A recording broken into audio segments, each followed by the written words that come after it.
Muy bien, vamos a continuar con el Congreso Virtual de la Sociedad Peruana de Obstetricia y Ginecología y con la Sociedad Peruana de Climaterio. Ya estamos combinando las actividades programadas en el día de hoy y tenemos el simposio auspiciado RD Health Perú con el tema de resequedad vaginal, impacto biopsicosexual. Como bien sabemos, este tema de la sequedad vaginal o resequedad vaginal está muy asociado con la etapa de climaterio, pero no solamente se presenta en esta etapa de climaterio, sino también en otras etapas de la vida de la mujer. Muchas veces se asocia al uso de píldoras anticonceptivas, a la obesidad, al fumar, a algunos tratamientos médicos, tratamientos depresivos, etc. Y vemos que esto tiene un impacto en la vida sexual de la paciente, alteraciones en la lubricación, alteraciones en la flora vaginal y demás. Entonces, para este tema interesante, va a estar a cargo de la doctora Ana María Ocaña Castañeda, que viene de México. La doctora Ana María Ocaña Castañeda es médico cirujana, egresada de la Universidad Nacional Autónoma de México, especialista en educación sexual, hipnoterapeuta, maestría en investigación de servicios de salud con la tesis Evaluación del Centro de Información Telefónica para la Atención Primaria de la Salud Sexual y Reproductiva y maestría en educación y docencia. 40 años como docente en la UNAM, en la carrera de medicina en sistema urogenital. Es gerente senior de asuntos médicos de Dentistry para México y Latinoamérica. Este simposio oficiado es del laboratorio Smith Johnson, al cual le agradecemos su colaboración. Entonces, con ustedes dejo la exposición de la doctora Ana María Ocaña, que tiene 45 minutos para su tema. Bienvenidos a esta sección del Congreso Peruano de Obstetricia y Ginecología, el número 22º. Para mí es un honor estar con ustedes y poder compartir con ustedes información que consideramos es relevante. Y agradezco a los organizadores por su gentil invitación. Bien, como pueden ustedes observar, vamos a hablar sobre la resequedad vaginal, cuál es el impacto biopsicosexual. Soy su servidora, la doctora Ana María Ocaña, soy médica egresada de la Universidad Nacional Autónoma de México, educadora sexual, soy maestra en investigación de servicios de salud y maestra en educación. Mis conflictos de interés, bueno, en este momento estoy trabajando como gerente de asuntos médicos en Reckitt Benckiser, y el contenido que vamos a ver a continuación se relaciona con los 5 puntos que ven ustedes en este momento: el ser humano como unidad biopsicosocial, la sexualidad y sus 4 olones, la respuesta sexual y la lubricación vaginal, resequedad vaginal y aspectos biopsicosexuales, y el tratamiento de la resequedad vaginal. Hablemos del ser humano como unidad psicosocial. Para todos aquellos que quizá de las personas que nos están escuchando tienen más de 40 años, quizás sea más fácil entender esto como un concepto que veíamos en la escuela, la unidad biopsicosocial, que por alguna razón se ha ido perdiendo en el tiempo, en los contenidos médicos, y que vale la pena que los retomemos. Bueno, en primer lugar, cuando hablamos del ser humano como unidad biopsicosocial, tenemos una parte biológica, obviamente, donde encontraríamos todos los aspectos relacionados con genes, cromosomas, células, tejidos, sistemas, hormonas, el cuerpo en general.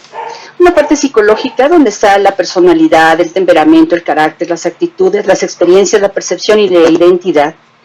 Y una parte social, en donde la cultura, la religión, las tradiciones, los ritos, el aprendizaje dentro de la familia, el aprendizaje de todo lo que la sociedad nos enmarca, y un entorno geográfico e histórico que nos hace ser quienes somos, de tal manera que somos seres únicos de alguna manera. Compartimos cromosomas con el resto de la especie humana, sin embargo, nuestra formación nos hace ser seres únicos e indivisibles, porque hemos vivido diferentes procesos, tanto en la parte psicológica como en la parte social. Y esto nos hace también una forma de reflexionar, de interpretar, de diagnosticar, de tratar, de asumir todo el concepto de salud y enfermedad.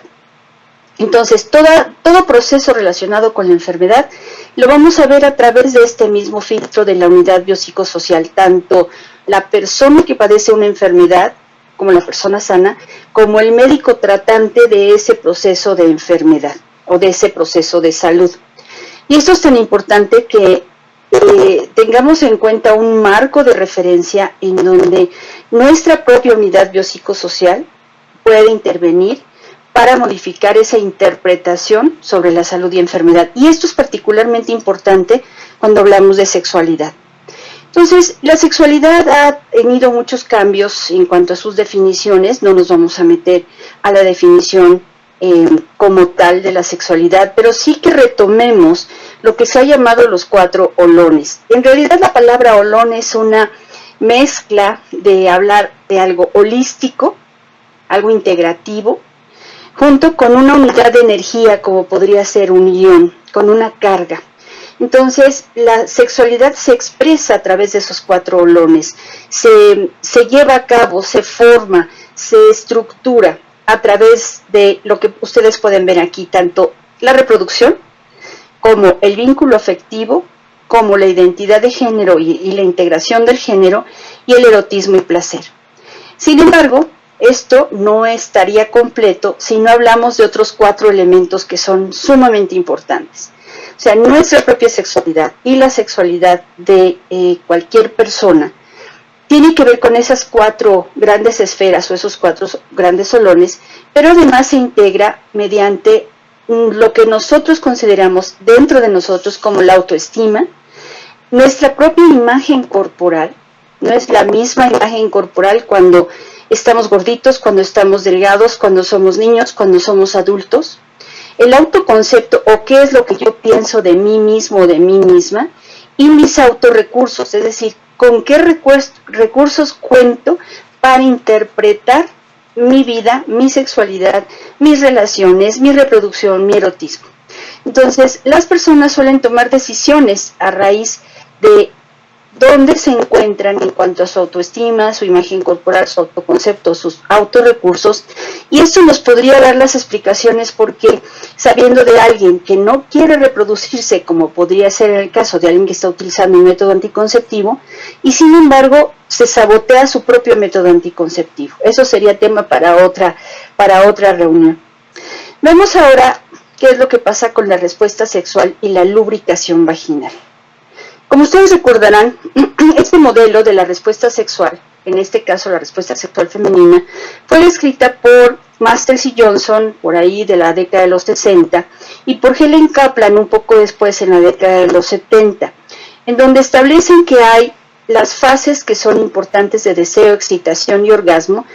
Y estas las señalo en rojo porque estas 3 fases de la respuesta sexual femenina son las que suelen tener problemas de disfunciones sexuales. Así la resequedad vaginal, por ejemplo, sería parte de la disfunción de excitación. Y encontramos todas este tipo de diferentes respuestas en la parte de la respuesta sexual femenina, en donde puede haber una respuesta típica, como pueden ustedes observar en la línea negra, en donde pueden presentarse incluso varios orgasmos y después terminar en la resolución, avanzar y solamente quedarse en la fase de meseta, o avanzar a cortes y terminar en una resolución más rápida. Y ahí puede haber cualquier cantidad de diferencias en cuanto a las respuestas. Y sabemos también que la respuesta sexual femenina se va a caracterizar por una respuesta vasomotora y una respuesta mioclónica. Esto es importante porque mucho de la respuesta sexual relacionado con la fase de excitación en la mujer se va a expresar como la presencia de lubricación vaginal. Este modelo que ven ustedes aquí me parece muy interesante. Empecemos en la parte del sistema periférico, en donde ocurre la estimulación, donde estaría la estimulación sexual efectiva, es decir, la provocación de la excitación a través de estímulos de los sentidos como el tacto, la vista, sonidos, gusto, olfato, etc. Y esto va a emitir información, va a producir sensaciones que van a ir hacia el cerebro, en donde se va a presentar una retroalimentación positiva o negativa y en donde va a haber procesamiento de esa información. Pero también hay reflejos en la médula espinal. En esto también están participando hormonas y esto puede permitir una respuesta sexual integral o completa. Esto ocurre en hombres y en mujeres.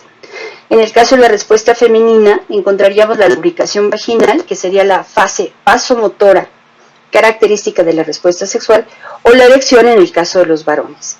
Y así, ustedes pueden ver que si hay un reconocimiento y refuerzo de este proceso en la fase de excitación, el cerebro va a continuar procesando la información y va a encontrar un significado sexual en pensamientos o en percepciones o en las fantasías o en la visualización o en la interpretación de la información que está recibiendo. Y estos procesos cognitivos automáticos se pueden activar o desactivar dependiendo las condiciones de cada persona. Y va a haber procesos cognitivos controlados que pueden reforzar la presencia de la excitación o pueden incluso provocar una retroalimentación negativa. Entonces, es bastante más complejo que solamente estimular a la parte B para que esté en la parte C y se produzca la respuesta H. Como ven ustedes, este proceso implica muchos elementos que van a depender incluso hasta del momento menstrual de una persona, en el caso obviamente de las mujeres.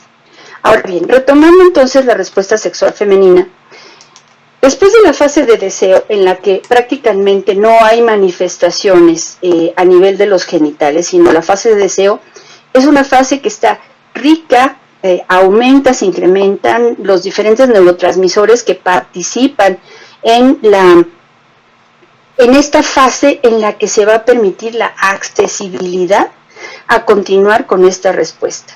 Y entonces en la fase de excitación, que sería después de la fase de deseo, vamos a encontrar cambios muy característicos de la presencia vasomotora, vasocongestión, como vamos a ver más adelante, y en la que aparece la lubricación vaginal. Esto va a ser muy importante en esta fase porque si no ocurriera los cambios que podríamos esperar vasomotores, podríamos provocar lesiones, como vamos a ver a continuación. Entonces, los cambios vasomotores también implican el aumento del tamaño del clítoris, al ser un órgano totalmente vascular, porque contiene, recordarán ustedes, también sus cuerpos cavernosos, y los labios mayores van a tener ingurgitación. Y además, los labios menores se van a abrir. Y esto va a permitir entonces continuar con el proceso. ¿Cuál es la función de la lubricación vaginal? La lubricación vaginal es importante para el funcionamiento sexual. Como pueden ustedes observar, primero, permite la penetración vaginal sin dolor, protege a la luz vaginal contra las lesiones relacionadas con la fricción que ocurre durante el coito. Y además, esta ausencia de respuesta cuando hay resequedad vaginal es uno de los síntomas que se reportan con mayor frecuencia en general de las disfunciones sexuales. Entonces, no es solamente que no haya lubricación, sino tiene implicaciones mucho más allá que la sola presencia de humedad a nivel vaginal. ¿Qué cambios en la respuesta sexual se presentan si ocurre, por ejemplo, la estimulación vaginocervical? Primero, hay cambios conductuales, ¿no? Hay inducción de receptividad sexual, hay facilitación de la lordosis, bloqueo de las respuestas de retiro y flexor a la estimulación dolorosa, hay analgesia, hay cambios autónomos, como ven ustedes, el aumento de la frecuencia cardíaca, el aumento de la presión arterial, la dilatación pupilar, hay una respuesta neuroendocrina, liberación refleja de oxitocina, luteinizante y prolactina. En esta fisiología de la lubricación vaginal se ha estudiado en los últimos años que la producción de la lubricación vaginal en realidad es un reflejo que depende de la presencia del óxido nítrico, al igual que sucede en el caso de la erección. Aquí participan también fosfodiesterasas, también participan cambios muy importantes a nivel de la sintasa de óxido nítrico, y esto obviamente cuando hay estrógenos encontramos en mayor posibilidad de que esto ocurra. Y entonces el resultado es la formación de un trasudado y no por secreción glandular, es decir, recordemos la vagina no contiene glándulas, entonces en realidad se forma un trasudado que proviene de todos los plexos capilares que están alrededor de la vagina. Entonces, ¿cómo se forma?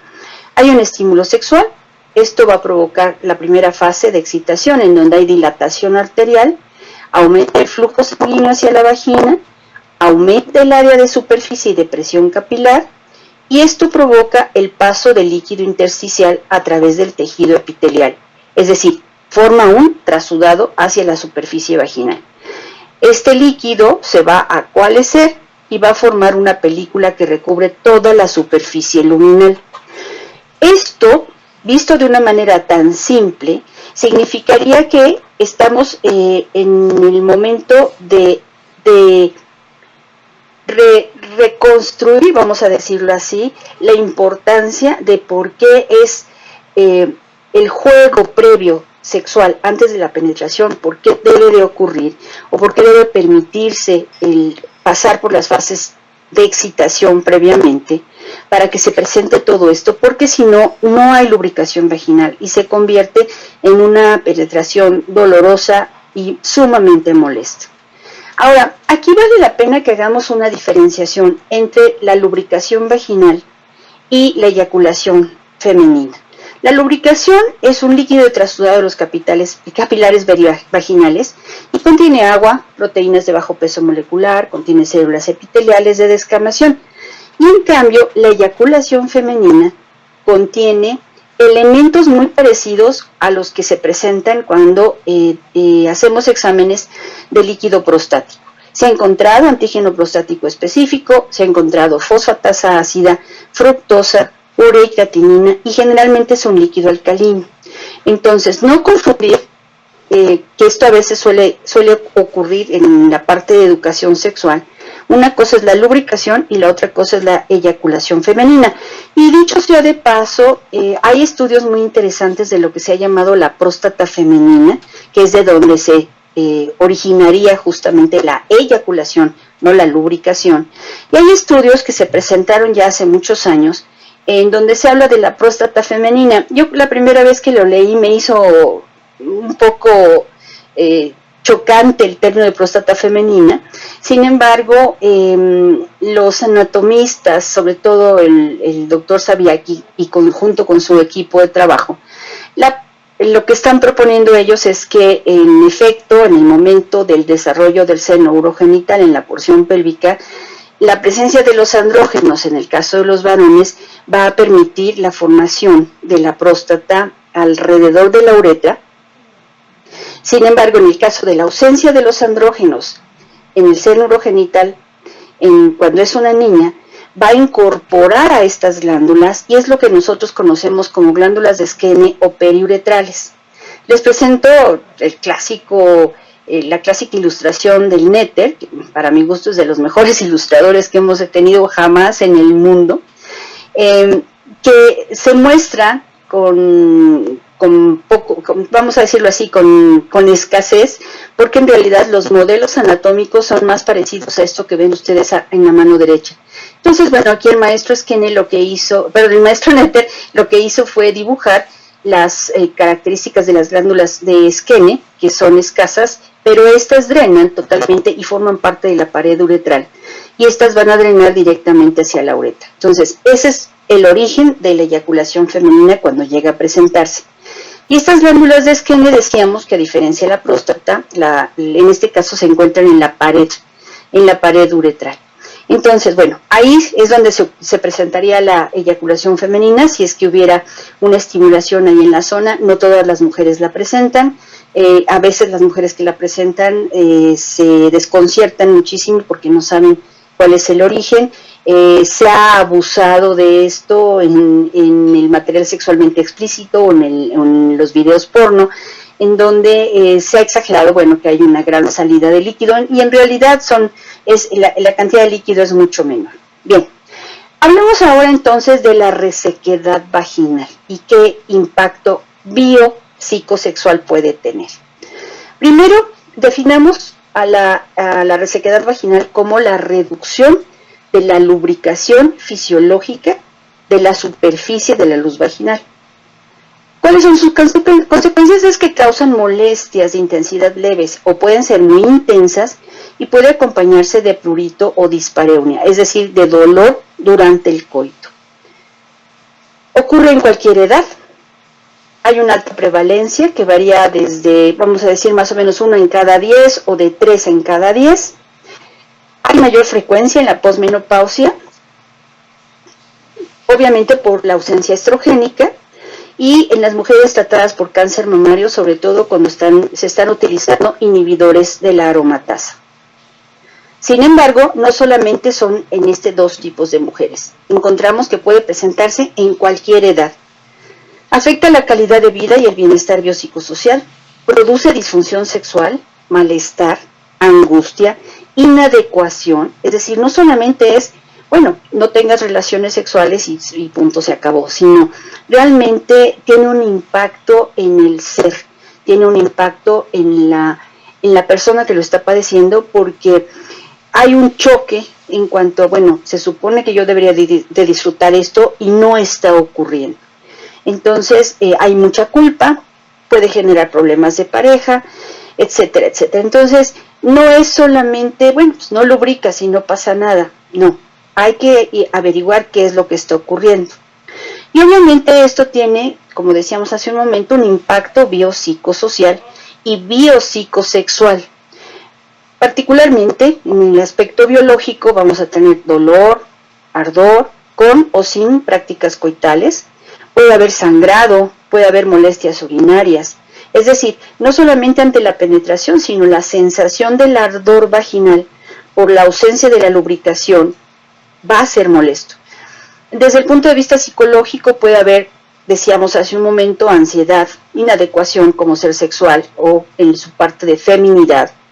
Hay malestar general, puede favorecer depresión, y esto es un círculo vicioso que va a estar generando todavía más resequedad. Y desde el punto de vista sexual, es una disfunción sexual, va a provocar problemas de la diada, es decir, problemas de la pareja, que va a tener consecuencias más allá de la cama. Ese es el asunto. Entonces, ¿qué factores de riesgo conocemos para este problema de la resequedad vaginal? Como pueden ustedes observar en este slide, el hipoestrogenismo es la causa más frecuente, tanto el posparto como la lactancia, la transición menopáusica, la insuficiencia ovárica prematura, la oforectomía, la radioterapia pélvica, la insuficiencia hipoficiaria. Algunos padecimientos médicos también se relacionan con esto, tanto por la enfermedad per se como por los tratamientos que estas enfermedades requieren, en donde está la hipertensión no controlada, la diabetes tipo 1 y 2, el síndrome metabólico, la presencia de neuropatías o de dermatosis, por ejemplo, como la psoriasis, también es una causa de esto. Medicamentos, antihistamínicos y descongestionantes. ¿Quién no toma antihistamínicos y descongestionantes, sobre todo en una época de como estamos ahorita con los cambios de temperatura y los cambios climáticos? Antidepresivos, el tratamiento antiestrogénico, la presencia de quimioterapia, los diuréticos, los anticonceptivos hormonales con predominio progestagénico, y yo agregaría en uno que me faltó relatar también, los que son los inhibidores alfa, por ejemplo, los que se utilizan para hiperactividad vesical. Todos estos favorecen, son factores de riesgo también para la presencia de resequedad vaginal, y no es solamente la menopausia o después del parto. Y hay algunas conductas que también lo favorecen. Uno, el uso de alcoholismo o tabaquismo, la presencia de duchas o baños calientes, el uso de jabones deshidratantes, los tampones altamente absorbentes, el uso de condones con aquellos que no contienen lubricante suficiente en la parte externa, la falta de excitación suficiente antes de la penetración, y que con mucho yo creo que esta es una de las causas más frecuentes junto con la siguiente, que es la pérdida de la excitación durante la estimulación sexual. Es decir, una de dos, o empiezan a tener la relación, pero ella no está lo suficientemente excitada, o se busca una penetración rápida, o durante la respuesta sexual decae la excitación, y eso automáticamente va a provocar que se pierda la lubricación vaginal. O sea, la lubricación vaginal no es una cosa de empezar a formarla y ya con eso es suficiente, sino tiene que estar la estimulación sexual continua para que la lubricación se mantenga, si no viene un proceso de resequedad vaginal.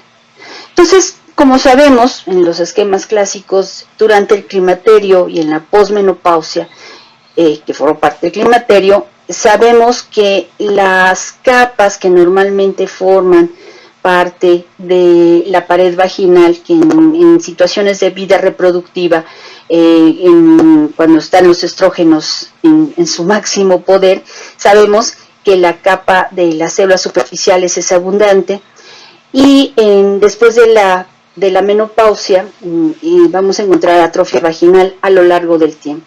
Entonces esto va a provocar que se pierda una capa muy importante también que forma parte de la zona de cobertura de la vagina. Recuerden ustedes que este es un epitelio pseudocornificado.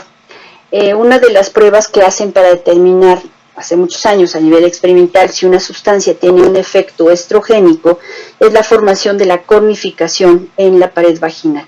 Eso es a mí me parece muy interesante. En el caso de las mujeres no tenemos un estrato córneo per se, sino que tenemos una mayor cantidad de una superficie justamente de células superficiales o un área de mayor grosor de células superficiales, que es como justamente en modelos animales experimentales sería la cornificación de la pared vaginal.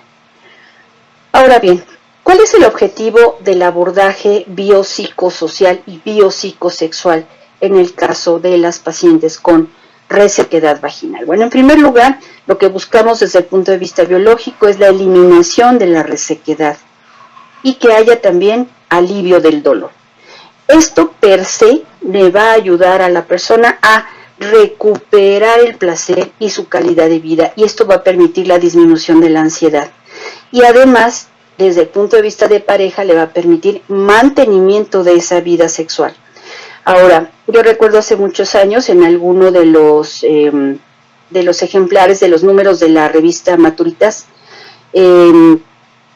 hablaban que una persona que ha tenido una vida sexual rica, que ha tenido una vida sexual de aceptación, de integración y que ha manejado el placer dentro de su vida, esas mismas condiciones, a pesar de los cambios que se van a presentar durante el climaterio, va a mantener su vida sexual porque va a permitir que su cuerpo tenga esos cambios, pero al mismo tiempo le va a permitir adaptarse a esos cambios. Y su vida sexual se va a enriquecer con otras cosas que nos da la edad, con otras cosas que nos da también la relación de pareja, en la medida justamente que nos adaptamos. Entonces, un poco el planteamiento de este autor era, si queremos tener una vida sexual en la posmenopausia, que sea adecuada, que sea rica, hay que trabajar esa vida sexual desde la premenopausia, desde que somos jóvenes. ¿Qué tanta aceptación tenemos sobre nuestra vida sexual? ¿Qué tanta aceptación tenemos con el vínculo afectivo, con la identidad de género, con nuestro propio placer? Y eso nos va a permitir también facilitar ese paso hacia la posmenopausia y a esa vida sexual después de los 50, de los 60, 70 años.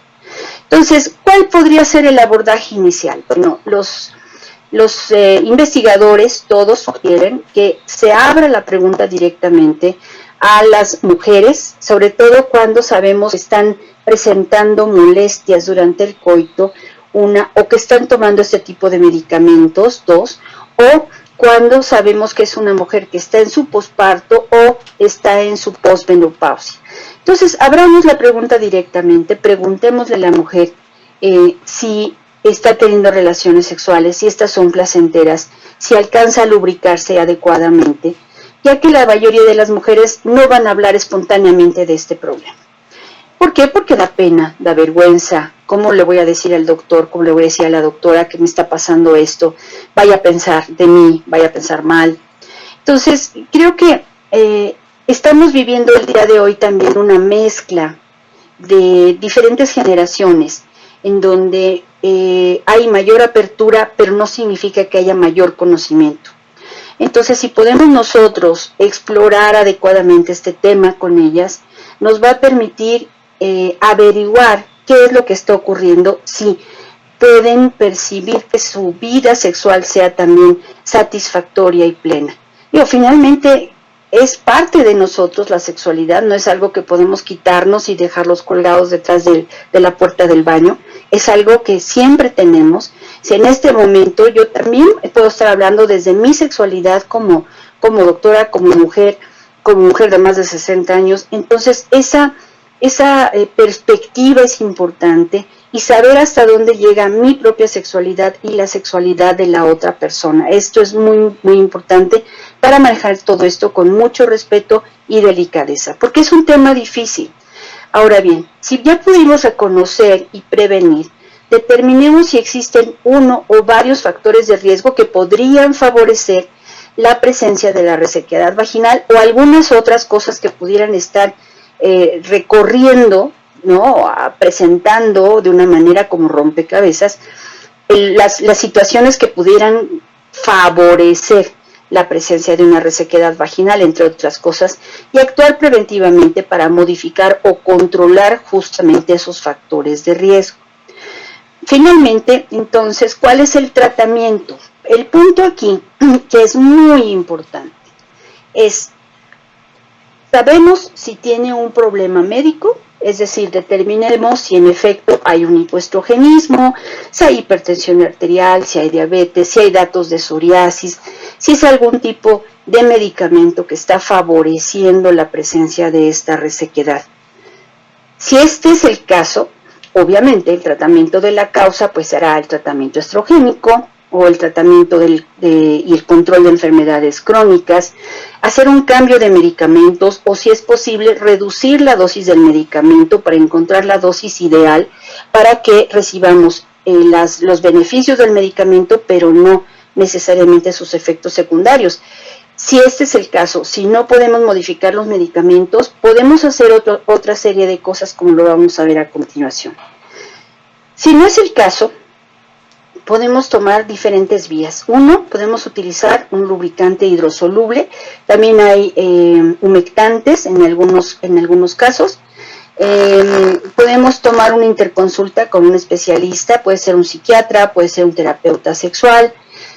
Podemos reeducar las actividades sexuales, podemos utilizar dilatadores. Ahora bien, yo, si me permiten la sugerencia, lo ideal sería que aunque se encontrara un tratamiento médico, es decir, que el origen del problema fuera médico, aunque esto sea la causa, también cubramos diferentes factores que pudieran estar participando, como podría ser la reeducación de las actividades sexuales, como vamos a ver a continuación, o utilizar un lubricante, si esa es la posibilidad también, o la integración hacia un tratamiento con otro especialista o otro terapeuta. Se puede trabajar desde diferentes niveles. En el caso de los pacientes se puede trabajar desde la hipnosis, se puede trabajar desde la terapia racional cognitiva, desde la Gestalt, desde el psicoanálisis, dependiendo lo que vayamos encontrando. Al final, creo que vivimos en una época en donde las redes sociales, pero no me refiero a Twitter, no me refiero a Facebook, me refiero a las redes sociales que como médicos nosotros tengamos. Es muy importante tener identificado a quienes podríamos canalizar a nuestros pacientes para que pudiéramos recibir una retroalimentación también de estas pacientes y le podamos ofrecer una riqueza mayor en términos del tipo de tratamiento que le podemos ofrecer para mejorar su salud. O sea, la resequedad vaginal es un síntoma, puede ser parte de un síndrome, puede ser parte de las disfunciones sexuales, y no es cosa de tomarlo a la ligera, es muy molesto y además sí le pega a uno, o sea, sí modifica el resto de las esferas que nos forman como seres humanos. Hablamos del tratamiento no hormonal.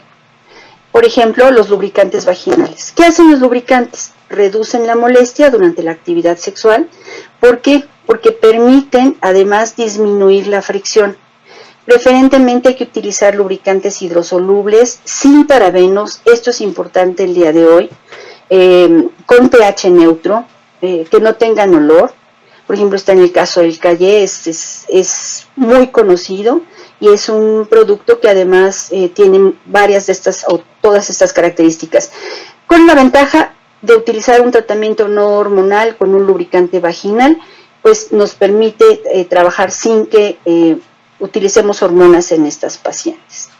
¿Cuáles son las características ideales de un lubricante? Bueno, primero, que sea fácil y rápido de utilizar, que ayude a mantener un pH vaginal balanceado, que no tenga aroma, que no sea grasoso, que no tenga color para que no manche, que no huela, que sea hipoalergénico, que no manche, que se elimine fácilmente con agua y que sea compatible con el uso de anticonceptivos. Esto es súper importante. ¿Por qué decimos que sea fácil y rápido de utilizar? En el mercado, en algunas ocasiones, hay algunos lubricantes que traen, también pasa, por ejemplo, con los óvulos o con cremas vaginales, en el caso del tratamiento hormonal, y que los propios aplicadores son molestos o son dolorosos al momento de introducirlos. Entonces, sí es importante que pensemos, es un tejido que puede estar friable, que puede estar muy delgado, y tengamos mucho cuidado al momento de prescribir un lubricante. Sí tiene que tener características que le ayuden a la mujer a hacerlo parte de su vida sexual mientras tenga el problema de lubricación vaginal. Como tratamientos no hormonales también tenemos a la estimulación sexual regular. Es decir, que lo que estamos buscando aquí es favorecer el flujo sanguíneo a nivel vaginal para que haya también actividad secretora. Y esto puede ser en pareja, puede ser sola o con un dispositivo tipo vibrador. Ampliar las estrategias sexuales placenteras, incluir opciones no coitales como caricias extensas, masturbación mutua, masaje, y esto permite mantener la intimidad sin coito. Durante muchos años se nos enseñó, por alguna razón, que el único sexo normal, hablando de coito, el único coito normal era aquel que se llevaba pene, vagina y penetración. Sin embargo, sabemos que como seres humanos somos muchísimo más allá que solamente eso. Entonces, muchas parejas acuden a consulta exigiendo prácticamente que de alguna manera les ayudemos a que el coito sea de nuevo igual que siempre, es decir, y mejor, ¿no? ¿A qué me refiero con todo esto? Bueno, démosles opciones. Bueno, la penetración no es la única forma de que esto sea placentero.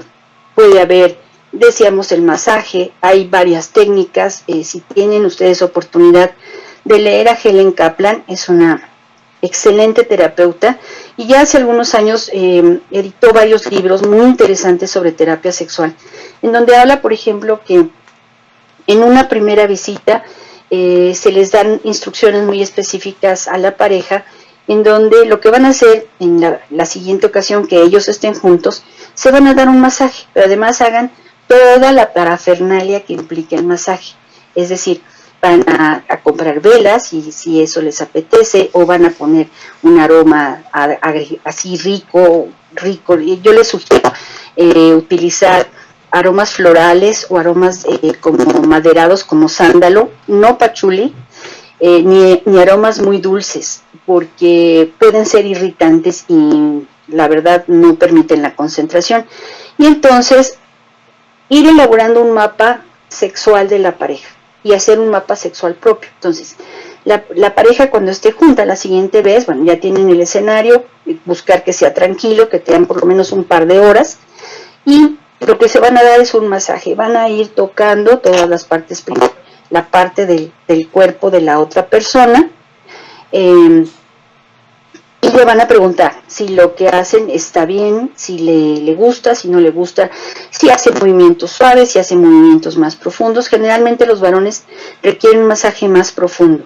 Se supone que anatómicamente las mujeres en nuestra piel, nuestros receptores están más hacia la superficie, nuestra piel es más delgada, mientras que en el caso de los varones la piel es un poquito más gruesa y requiere mayor profundidad para el masaje, sin que sea doloroso.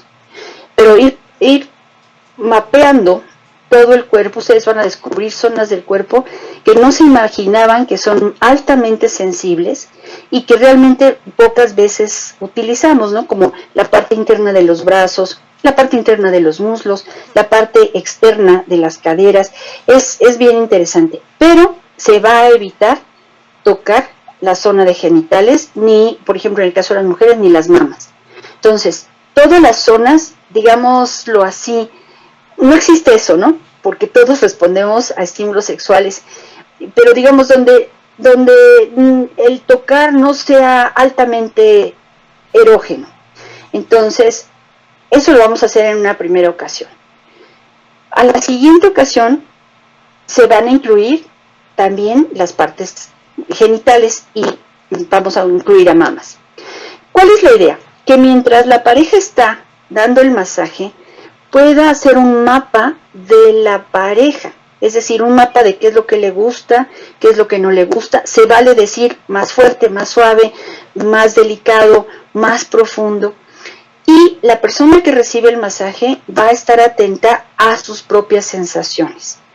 Con estas dos técnicas, esta del masaje sin incluir genitales y el masaje incluyendo genitales, es una forma de resensibilización del cuerpo. Es muy interesante. Si tienen ustedes la oportunidad, practíquenlo con su pareja. Ahora sí que queda tarea para hacer en casa, porque es una manera de redescubrir el cuerpo. Aunque tengan muchos años, o más a mi favor, si tienen muchos años de estar con una pareja, esto les va a enriquecer muchísimo su vida sexual, porque van a aprender cosas nuevas. Y en el caso que sea necesario, bueno, enviar al especialista a tener la red de servicios que decíamos hace un momento. En cuanto al tratamiento no hormonal, es importante considerar también los ejercicios de piso pélvico, los famosos ejercicios de Kegel, que tienen como objetivo la identificación y el fortalecimiento de los músculos con el fin de mejorar el tono del piso pélvico. Les puse aquí algunos ejemplos, ustedes los pueden obtener por internet. Hay muchísimos ejemplos de cómo hacerlo y se puede hacer una lista en donde se puede entregar directamente una impresión directa desde la máquina a la paciente, para que aprenda y tome conciencia también en cuanto a su sistema genital, pero además en cuanto a las posibilidades y riqueza que le da el fortalecimiento del piso pélvico. Esto es súper importante. Y así también, bueno, el uso de dilatadores vaginales. Y el tratamiento hormonal, es importante hacer una aclaración. Por sí solos, los estrógenos no van a mejorar la lubricación si no permitimos que la respuesta sexual se lleve a cabo de manera adecuada. Es decir, literalmente hay que darle oportunidad al cuerpo a calentarse, es decir, con un estímulo sexual adecuado, para que se presenten los diferentes eventos que se van a presentar normalmente durante la respuesta sexual. Entonces, lo que dicen los investigadores y lo que dice la literatura es, particularmente el tratamiento hormonal solamente en caso de hipoestrogenismo, no va a funcionar si los estrógenos de esta mujer están en forma adecuada, y podemos utilizar tanto tratamiento hormonal local como en forma de crema, el anillo vaginal, tabletas u óvulos vaginales, que son los más utilizados y que conocemos generalmente. Entonces, para llevar a casa, quiero cerrar con esto. Número 1, la resequedad vaginal no es normal. Súper importante. No es algo de que, ay, mijita, pues ya llegaste a tu época de manejar tu menopausia, entonces pues ya no te preocupes por eso, porque pues, tú ya no tienes relaciones sexuales. No, las relaciones sexuales forman parte de nuestra sexualidad y forman parte de lo que somos como personas. Entonces la resequedad vaginal es un trastorno y forma parte de la mayoría de disfunciones sexuales. El origen orgánico es muy frecuente. El hipoestrogenismo, el climaterio en la posmenopausia y en el posparto son las causas más frecuentes. Sin embargo, también hemos visto que no se ha explorado adecuadamente el performance o el desempeño sexual en el momento en que están interactuando dos personas. Entonces, también hay que checar, hay que revisar si no hay un problema de pérdida de la excitación por distracción, por preocupaciones, por depresión, por otras cosas. Es indispensable el abordaje integral. ¿Los lubricantes sirven de primera línea? Sí. ¿Se pueden utilizar durante mucho tiempo? También. Hay que investigar entonces el origen orgánico, y el tratamiento debería de abarcar todas las esferas psicosociales y psicosexuales. por último, les dejo mi correo electrónico. Yo estoy a sus órdenes, soy la doctora Ana María Ocaña Castañeda, y dejaremos tiempo para responder las preguntas. Y si alguno de ustedes desea contactarse conmigo, yo a vuelta de correo electrónico, con mucho gusto les puedo responder también sus preguntas. Eso sería todo. Pasamos a las preguntas. Ok. Muchas gracias, doctora Ana María Ocaña. Muy interesante la presentación que nos ha hecho, en el cual nosotros mayormente paramos enfocando que todo es patología, que todo es infección, que todo es germen, que se le cayó la hormona y nada más, y que dándole antibióticos, que dándole óvulos o dándole un poco de hormonas solucionamos el problema, pero no vemos que este es un problema integral e incluye mucho lo que es la salud mental. Entonces, nosotros vemos que muchas mujeres no tienen buena comunicación con sus parejas y comienzan a alejarse poco a poco, y tal vez el marido dice que ya mi mujer es frígida, y entonces empieza todo un trastorno. ¿Cómo podríamos ayudar a estas parejas que entran en esta problemática? Usted me decía de la esposa frígida. El término de esposa frígida me recuerda, perdón por el comentario, pero como si una mujer estuviera sentada en un helado. O sea, que está tan fría que no responde. Esto sería más bien una disfunción, puede ser una disfunción de la fase de excitación, o puede ser una disfunción de la fase de deseo, o puede ser una disfunción orgásmica, o sea, que por más que le hace su pareja, no responde. Pero generalmente es una disfunción del deseo. Para muchas mujeres la menopausia se convierte como en un alivio. Ay, qué bueno, ya, por fin me voy a quitar el fulano de encima, porque como tengo ya la menopausia, como ya no voy a tener respuesta, por fin me lo quito de encima. Entonces, a eso me refería justamente cuando hablamos de la construcción de nuestra vida sexual plena desde antes. Es decir, la interacción con la pareja es algo que vamos a ir construyendo. Así como durante la vejez se va a ser representativo todas las deficiencias que tuvimos de comer, de controlar nuestras enfermedades como una hipertensión, como una diabetes. Lo mismo sucede con la vida sexual y con la vida de pareja. Si no la cultivamos adecuadamente, ante la situación del desequilibrio que se presenta durante la menopausia, porque es un cambio realmente de la vida reproductiva a la vida no reproductiva, y que además tiene una cantidad de fantasías bárbaras acerca de lo que significa tener menopausia y estar en la posmenopausia. Todo eso forma parte del día a día, de lo cotidiano. Entonces, además nos agarra en un momento totalmente diferente en términos del desarrollo psicosexual para hombres y para mujeres. Estamos pensando en dos personas que tienen aproximadamente 48, 50 años, que en el mejor de los escenarios, él es el que ha sido el proveedor de la familia y él está llegando a su máximo desarrollo antes de empezar una declinación que lo prepare para una jubilación. Ahora, con todos los cambios sociales que ha habido, pues eso se ha ido alargando también. Antes era factible pensar en una jubilación a los 55 años, pero el día de hoy todos estos cambios se ha ido alargando más la vida productiva. Y en el caso de ellas, antes era mucho más frecuente que ella solamente se dedicara a la casa, y entonces todo el mundo giraba alrededor de dos grandes realidades, ¿no? La de él, que trabaja fuera de casa y que es el proveedor, y el de ella, que es la proveedora interna, tanto de cultura como de tradiciones, como de sexo, etc.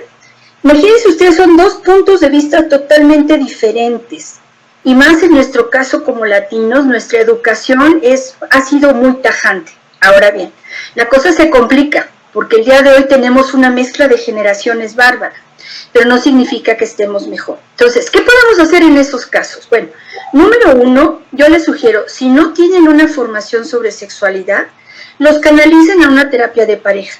Créanme, sus pacientes se los van a agradecer muchísimo, porque pueden ser cosas que se hayan presentado por algo del tiempo de hoy, del presente, O pueden ser de cosas que se presentaron allá y entonces, pero que requieren ser resueltos poco a poco. Como decimos mucho acá en México, que hay así de lavar y planchar, ¿no? Hay así una cantidad bárbara de cosas que hay que resolver. Entonces, difícilmente el médico que no ha tenido formación en el área de terapia va a poderlo abordar. Digo, hay que ser honestos con nosotros mismos, por más que queramos ayudarle al paciente, tiene que haber una formación más psicológica y más psicoterapéutica para poder abordar este tipo de cosas. Lo ideal es que podamos tener un equipo de trabajo en donde podamos interactuar con esa red social que decíamos, de gente que nos pueda apoyar en el tratamiento.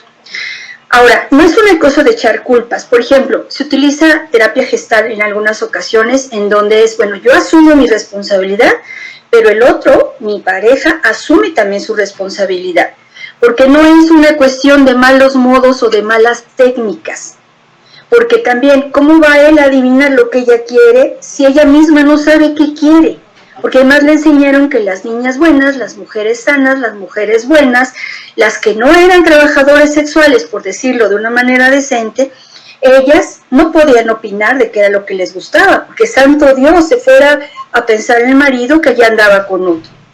Entonces, vean ustedes la cantidad de cosas que en terapia se tiene que ir tamizando lentamente para encontrar de qué manera ella puede entonces disfrutarlo de nuevo, si es que nunca lo disfrutó, o empezar a disfrutarlo bajo los recursos que ahora tiene. Pero ya no supe si le contesté la pregunta, doctor. No, está bien. O sea que es una respuesta integral y, como tú dices, viene mucho de los factores culturales que va teniendo en la familia y el entorno que se da. Otra pregunta que nos dicen es, ¿una mujer de 70 años podría utilizar cremas hormonales a nivel vaginal, cremas estrogénicas? Sí, ahí los máster en eso son ustedes los ginecólogos. Lo que yo he aprendido a lo largo de la vida, de la capacitación es, si no tiene contraindicaciones, lo puede utilizar, pero que sea en la concentración más baja o el menor tiempo posible.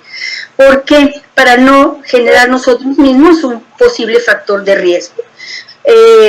Recuerdo el escándalo que se armó en el 2005, cuando fue que se estuvieron haciendo estudios con respecto a estrógenos conjugados y su uso a la calidad de vida en las mujeres de la posmenopausia, y hubo muchos errores ahí, pero bueno, dentro de las cosas muy buenas que surgieron es que el tratamiento hormonal, por ejemplo, sea por 4 años y hacer una reevaluación. Entonces, en este tipo de mujeres de mayor edad, puede ser que se enriquezcan mayormente por el uso de un lubricante o, insisto, si no tiene factores de riesgo, utilizarlo por el menor tiempo posible. Ok, muy bien. Y otra cosa importante que usted nos ha hecho recordar es que los juegos previos antes de la penetración son muy importantes en la pareja, para uno que se exploren como personas, como pareja, y segundo, va a facilitar la lubricación. Pero en este mundo muy acelerado, creo que esa etapa también lo han acortado y está generando otros problemas. Sí, todo es fast track.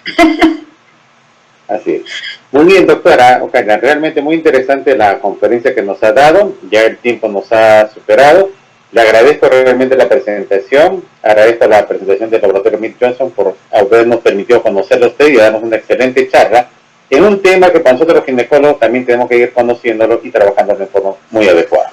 Gracias, doctora Ocaña. Un placer, doctor. Muchísimas gracias. Hasta luego. Gracias. Hasta luego.